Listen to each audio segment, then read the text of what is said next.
খালেদা জিয়া বলেছিল পাগল আর শিশু ছাড়া কেউ নিরপেক্ষ নাই। তা আমি এখন তাদেরকে জিজ্ঞেস করি তারা পাগল আর শিশু পেয়েছে কিনা। এদিকে আন্দোলনের বিচার পেতে আসছি, যারা শহীদ হয়েছে দোয়া করি যারা যেন জান্নাতবাসী হন। এখন আমি চাই প্রতিবাদ, আর আরেকটা চাই যে হাসিনা যেন এই প্রধানমন্ত্রীর চেয়ার থেকে সরে যায় এবং মিজানুর রহমান আজাদ যেন বসে যায়। কারণ সেক্ষেত্রে একটা মিথ্যা কথা বলেছিল। প্রথমে বলেছিল যে রাজাকারের বাচ্চারা কোটা পাবে না, আর আবার পরে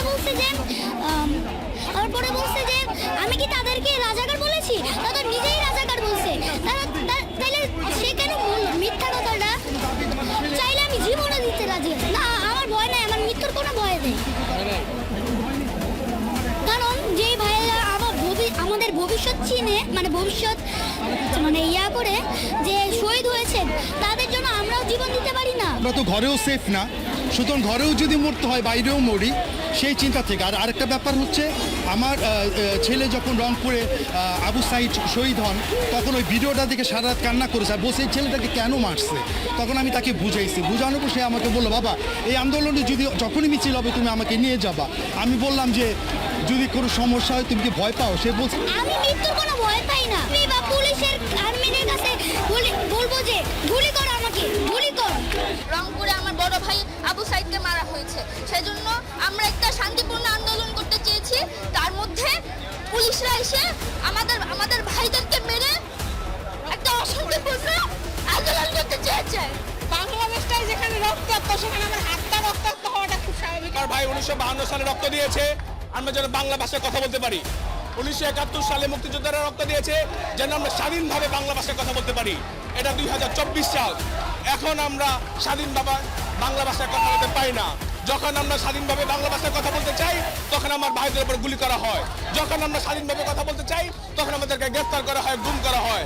আমরা চাই আমরা যেন স্বাধীনভাবে, স্বাধীন দেশে স্বাধীনভাবে আমাদের অধিকার বলতে পারি এবং আমরা স্বাধীনভাবে চলতে পারি।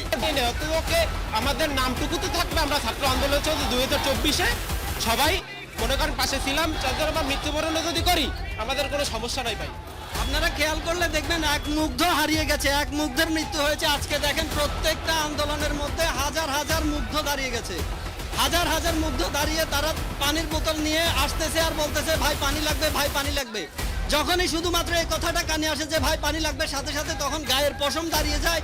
তৎক্ষণাৎ ভাবে মুগ্ধর কথা মনে ওঠে যে মুগ্ধ বলেছিল ভাই পানি লাগবে। এই পানি লাগবে কথা বলার কারণেই আজকে আমরা তাকে হারিয়েছি।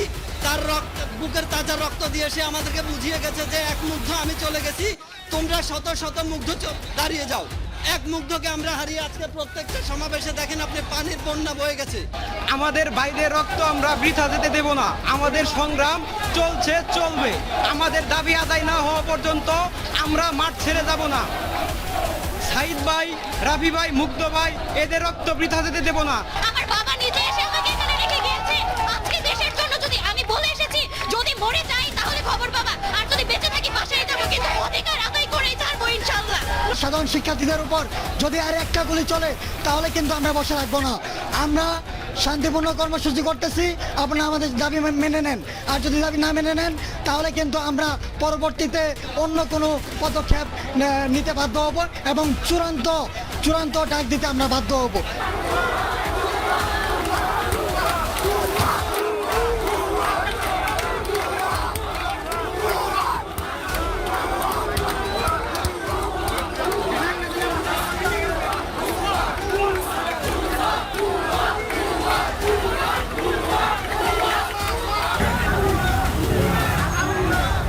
তারা তো শিক্ষিত না, তারা হলো বীর বাঙালি, তারা হলো যুদ্ধতে নামছে, সেই জন্য তাদেরকে আমি সেলর দিছি।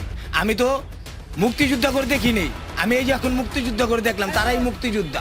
রিক্সা নিয়ে আসি, যদি তারা কোনো পুলিশের আহত হয়, কোনো কিছু হয়, তাদেরকে আমি বিনা টাকা ছাড়া আমি তাদেরকে মেডিকেল নিয়ে যাবো, সেই জন্য আমি আসি।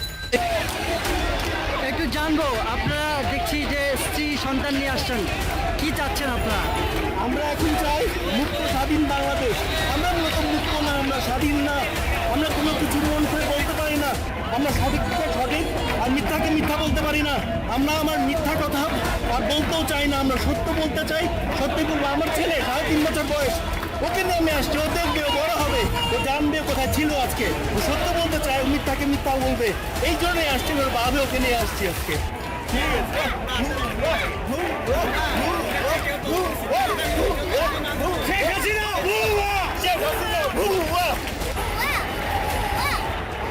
আমার এই প্রশ্নটা জাতির কাছে থাকবে, কেন আপনারা এত দেরি, কেন আপনারা এখনো ঘরে বসে আছেন? কিভাবে কিভাবে আপনাদের রক্ত গরম হয় না ভিডিওগুলো যখন দেখেন? একটা বাচ্চাকে এখানে গুলি করে মেরে ফেলছে।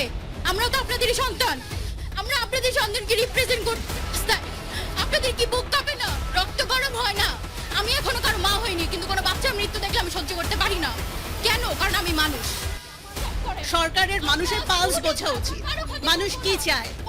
কথায় কথায় মানুষকে রাজাকার, মানুষকে বিএনপি, মানুষকে জামাত ট্যাগ দিয়ে দাঁড় করিয়ে দিবে, মানুষকে চুপ করিয়ে দিবে, এইসব মানুষ আর সহ্য করবে না। মানুষ এগুলো আর মানতে চায় না। বাংলাদেশে একটা নন ইলেক্টেড গভর্নমেন্ট, আনইলেক্টেড গভর্নমেন্ট, লুটেরা, স্বৈরাচারী আচরণ আমরা দেখতেই পাচ্ছি। এরা 10 বছর ধরে অন্তত আনইলেক্টেড রেখেছে বাংলাদেশকে।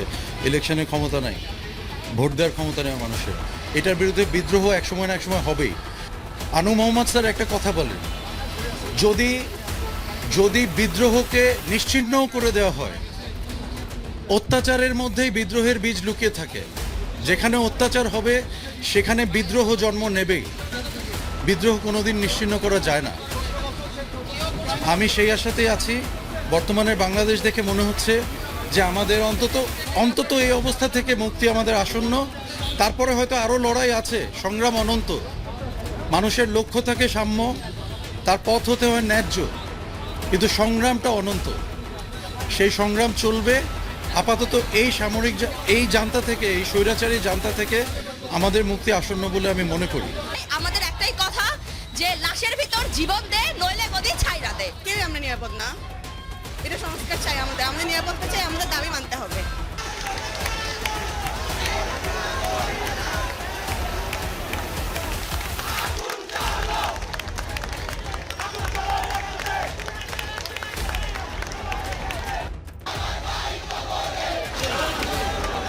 কালকে আমাদের দেশের প্রত্যেকটা জায়গায় খুব পিসফুলি আন্দোলন চলছিল, কিন্তু কালকে খুলনা ইউনিভার্সিটি, সিলেট ইউনিভার্সিটি এবং এই উত্তরা 11 নম্বর সেক্টরের ওখানে, মাইলস্টোনের ওখানে ওপেন ফায়ার করা হয়েছে।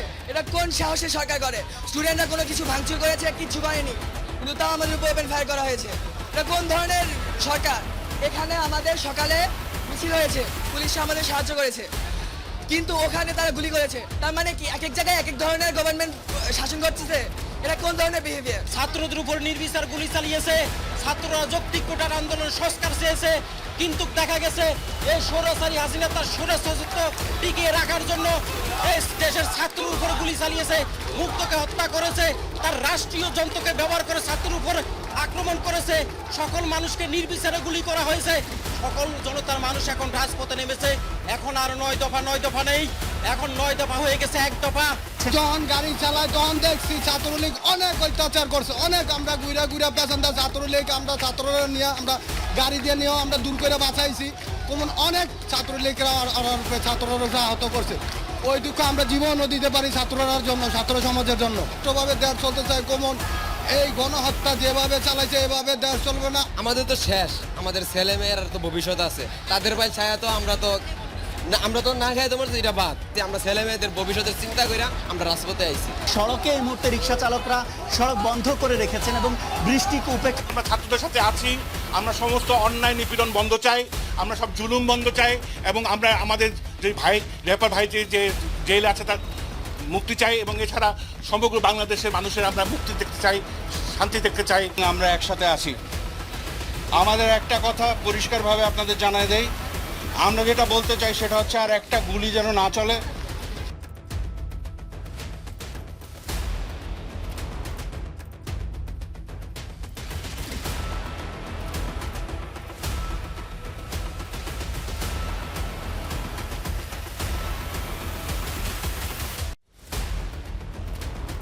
বিচারের জন্য আমরা এসেছি।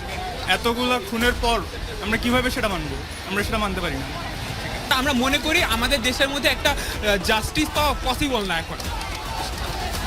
এই যে এভাবে যে আমাদের ছাত্রদের খুন করলো, তাদের যৌক্তিক আন্দোলনটাকে নস্যাৎ করার জন্য এতগুলা তাজা প্রাণ চলে যে গেল, এই জন্যই আমি আসছি। এত মানুষজন মারা গেছে, এটার তো একটা রফা হওয়া দরকার, এটার একটা ফয়সালাও হওয়া দরকার। এটা হবে তারপরেই তো মানুষজন বাসায় যাবে, তার আগ পর্যন্ত তো মানুষ বাসায় যাবে না। 9 দফা দাবি উনি মানে নাই। আমার ভাই বোন অনেক মারা গেছে, এই মুহূর্তে এসে উনি আমাদেরকে বলতেছে যে আলোচনায় বসো। নেভার, রক্তের উপর বসে, এত শহীদের উপর বসে আমরা কোনো আলোচনা মানবো না। বঙ্গবন্ধুর যে আমাদের আদর্শ শিখে গেছে সেই অনুযায়ী আমি বলতেছি রাষ্ট্রের উপর কোনো আলোচনা নাই, এটা ওনারই উক্তি। সো আমরা ওইটাই ফলো করতে এসেছি। গত বেশ কিছুদিন ধরে যে ঘটনাটা ঘটছে এবং বাংলাদেশের সত্যিকার অর্থে মেরুদণ্ড দেশপ্রেমিক সেনাবাহিনী, সশস্ত্র বাহিনীকে যেভাবে নিচু করা হচ্ছে পরিকল্পিতভাবে, অবসরপ্রাপ্ত একজন অফিসার হিসেবে আমি এটা সহ্য করতে পারি নাই, বা আমরা কেউই এটা বরদাস্ত করতে পারি নাই। এই জন্যে আমাদের এই সন্তানদের যে রক্ত ঝরছে এটা বন্ধ করা প্রয়োজন, অতি জরুরি, এবং সেই জন্যই আমরা এদের সাথে একাত্মতা প্রকাশ করে আজকে এদের সাথে যোগ দিলাম। আমরা সবাই দিন শেষে বাংলাদেশে যে বর্তমান ব্যবস্থা চলছে সেটা মধ্যযুগীয় বর্বরতাকে হার মানাচ্ছে। এই অবস্থায় যে কোনো দেশপ্রেমিক মানুষ ঘরে বসে থাকার সময় নেই, এর প্রতিকার চাই, এর সুষ্ঠু বিচার চাই, এবং অবিলম্বে আমার সমাজ ব্যবস্থাটাকে যেভাবে স্থিতিশীল হয় তার জন্য যা কার্যকরী ব্যবস্থা গ্রহণ করতে হবে, তার জন্য যা করার প্রয়োজন আমরা সেটা করতে আমাদের ছাত্র সমাজের সাথে একত্রিত আলোচনা করতে এসেছি। খামেরা তো দাগ হয় কিভাবে? এই যে ভাবি জন্ম হয়েছে, আমি নিজের ভিতর থেকে অনুভব করি আমার ছোট্ট দেশের সার্বভৌমত্বটা হচ্ছে বড়। এই ধরনের পরিস্থিতি আমাদের সার্বভৌমত্বকে অত্যন্ত দুর্বল করে ফেলে। সেই জায়গাটাতে আমার একটা ক্ষত এবং আমার কষ্ট আছে, সেখান থেকেই আমার আশা। আর ছাত্রদের এই আন্দোলনটা অত্যন্ত বৈধ মনে হয়েছে আমার কাছে। এটা অনেক শুরুতেই সেটেল করা যেত, কিন্তু এত বড় যে পদ্ধতির মাধ্যমে করছে সেটা আমি সমর্থন করি না। সেটা দেশকে অত্যন্ত দুর্বল করে ফেলছে অর্থনৈতিক, সামাজিক এবং সর্বোপরি সার্বভৌমত্বের দিক থেকে। সেই জন্য আমি একাত্ম হয়ে এখানে আসছি। ধন্যবাদ। বাংলাদেশে যতগুলো প্রতিষ্ঠান আছে, army, navy, air force, police, BGB এবং অন্যান্য সরকারি প্রতিষ্ঠান, সবগুলোই এই রাষ্ট্রের প্রতিষ্ঠান। এই রাষ্ট্রের প্রতিষ্ঠানগুলোকে এই হাসিনা সরকার, হাসিনা শেখ ধ্বংস করে দিয়েছে। ভারতের সেবাদাস হিসেবে সে ধ্বংস করে দিয়েছে এবং এই 16 বছর যাবৎ যে অত্যাচার চালিয়েছে, আজকে আমরা যেটা পারিনি, আমরা বয়স্করা যেটা পারিনি, আমাদের সন্তানরা সেটা দেখিয়ে দিয়েছে। এই সন্তানরা দেশ উদ্ধারের আন্দোলনে নেমেছে। টোটাল আন্দোলন থেকে এটা এখন জাতির আন্দোলনে পরিণত হয়েছে। ঘরে বসে থাকার কোনো সুযোগ নাই। আমার সার্বভৌমত্বগণ, স্বাধীনতা নাই। মানুষ মোবাইল চেক করা হয়, রাস্তায় কথা বলতে পারে না, তার কোনো স্বাধীনতা নাই। সরকারি কোনো প্রতিষ্ঠানে সে কোনো সেবা পায় না, কথা বললে তাকে গুম খুন করা হয়। আমার স্বাধীনতা তাহলে কোথায়? স্বাধীনতা কি আছে? মোটেও নাই। এই রাষ্ট্রের প্রতিষ্ঠানগুলোর দায়িত্ব রাষ্ট্র রক্ষা করা। রাষ্ট্রের প্রতিষ্ঠানগুলো হচ্ছে পিলারগুলোকে ধ্বংস করে দিয়েছে গত 16 বছরে। এখন এমন একটা পর্যায়ে নিয়ে এসেছে যে পুরা ভারতীয়করণ কমপ্লিট করার পর্যায়ে। এই মুহূর্তে ছাত্র জনতা জেগে উঠেছে। ছাত্র জনতার সাথে আমরা সবাই আছি। আমরা অবসরপ্রাপ্ত সামরিক অফিসার যারা আছি, অন্যান্য সরকারি কর্মচারী যারা আছেন, তারা ইনফ্যাক্ট সবাই আছে। কেউ হয়তো আসতে পারেনি, যে যার জায়গা থেকে লড়ছে, ছাত্রদের পাশে আছে। আমরা আছি, থাকবো। এটা দেশ রক্ষার আন্দোলন। এখন দেশ রক্ষার আন্দোলন, সবাইকে জেগে উঠতে হবে। আমি সবাইকে আহ্বান জানাচ্ছি, সবাই দেশ রক্ষার জন্য মাঠে আসুন। রাষ্ট্রকে আবার বিনির্মাণ করা হবে। সমৃদ্ধশালী রাষ্ট্র হিসেবে আমরা বাংলাদেশকে দেখতে চাই। আমি বিশ্বাস এই প্রজন্ম ওরা পারবে, ওদেরকে বিজয় ওদের আসবেই। আমরা আছি ওদের পাশে ইনশাআল্লাহ। কিংবা দেশের বাচ্চাদেরকে যারা হত্যা করছে সেটা দেখার জন্য নয়, সুতরাং আমাদের এদের সাথে আসতেই হবে। আমরা অনেক দেরি করেছি, বাট আমরা এসেছি। আমরা সবাইকে বোঝাতে যাচ্ছি যে দেশের একজন নাগরিক হিসেবে দেশপ্রেমের রক্ষায় যারা আমরা শপথ নিয়েছি, আমাদেরও এদের সাথে যুক্ত হওয়ার জন্য আমাদের দায়ভার আছে আমাদের মনের ভিতরে। মার্চে আমি একদম প্রথম লাইনে ছিলাম, আপনি দেখেন ছবি। আপনার বাবা 23শে মার্চে যখন ওনার বাড়ির পোর্চের উপরে লেকচার দিচ্ছিলেন।